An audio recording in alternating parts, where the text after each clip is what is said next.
Monsieur le ministre, devant toute la nation, avez-vous un problème personnel avec M. Tidiane Thiam? Non, aucun. Je pose la question pourquoi? Parce qu'au cours d'une interview, vous l'avez durement attaqué. Vous avez dit qu'il était entouré de repéros. Je pense que beaucoup vous ont reproché cela. Le président Thiam, lors d'une interview récente à Paris, vous a durement attaqué. Êtes-vous sûr que vous n'avez pas un problème personnel? C'est ma première question. La deuxième question, devant toute la nation, avez-vous reçu un coup de pouce du RHDP pour vos parrainages? Oui ou non?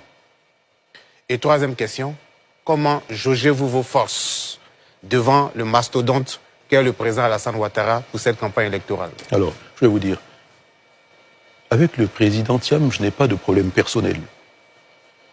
Aucun. Sauf qu'il a passé un quart de siècle à l'extérieur et je lui ai dit, en rentrant ici, tu rentres trop tard. On ne commence pas une carrière politique à l'âge de 62 ans. Vous le lui avez dit en face à face? On s'est rencontrés, lui et moi, et je lui ai dit, tu as fait les choses pas comme il fallait.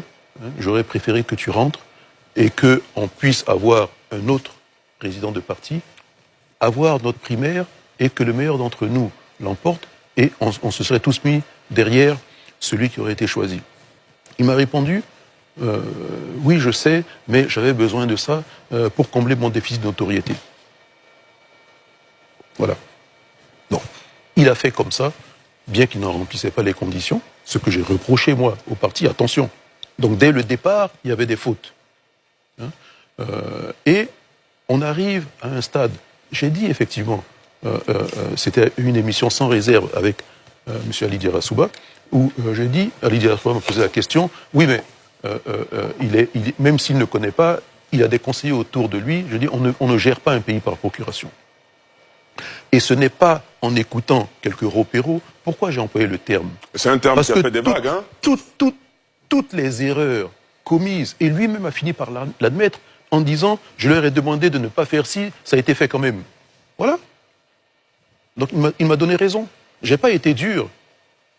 Je n'ai été que réaliste. En regardant la vérité en face, et je l'ai dit sur un plateau. On se dit que quand on est dans un même parti avec son camarade de parti, fut-il le président, il y a des choses quand même... Mais à la limite, je vais vous dire, je l'ai même plus aidé qu'autre chose. Parce que ça pouvait l'amener à se corriger. Bon, ça n'a pas été fait. Maintenant, pour les parrainages... Oui. Attends, c'était quoi la deuxième question? Est-ce que le RHDP ne vous a pas donné un coup de pouce pour non, mais les parrainages? parce qu'il y avait trois questions. Oui, la troisième question, c'est comment jugez-vous vos forces? Ok, donc la deuxième pour les parrainages... Non, attendez, ne me minimisez pas quand même. Hein. Les parrainages, j'avais dit que j'allais les obtenir, je les ai obtenus. Hein. Obtenus plus qu'il ne fallait. Il faut savoir que, contrairement à beaucoup d'acteurs politiques, je suis présent dans un certain nombre de régions avec les entreprises. En étant présent dans ces régions-là, c'est une zone d'influence pour moi que je pratique régulièrement et j'ai eu des parrainages assez facilement dans ces zones. Donc ça a réduit le travail pour moi pour aller conquérir d'autres zones, tout simplement. Hein. Il faut respecter ceux qui ont vécu. Je ne me lancerai pas dans une telle bataille si je m'en sentais pas capable. Hein. Donc mes forces, aujourd'hui, elles sont intactes, elles sont... je dirais, différentes des autres forces en présence, et c'est ce qui fait aussi ma force et mon charme en politique. Naturellement, on a atteint les 1% et on est allé plus loin. En cas de doublon, on peut présenter... Vous vous donné une marge? On s'est donné une marge. Donc, ça devrait bien se passer. Allez-y, allez-y. Le processus de parrainage est extrêmement complexe et qu'il est conçu en réalité pour éliminer. Mais c'est un exercice qui vous apporte de la crédibilité quand vous passez cette... Vous dites pour éliminer les candidatures fantaisistes comme le laissent entendre certains analystes, en clair, pour oui. éliminer tout court. Pour éliminer ceux qui ne sont pas capables de réaliser un tel exercice. D'avoir un minimum de représentativité nationale. Oui, mais même ça va au-delà de ça, c'est vraiment complexe. Et vous pensez qu'il est important pour un homme politique qui aspire à diriger la Côte d'Ivoire de parler sa langue maternelle?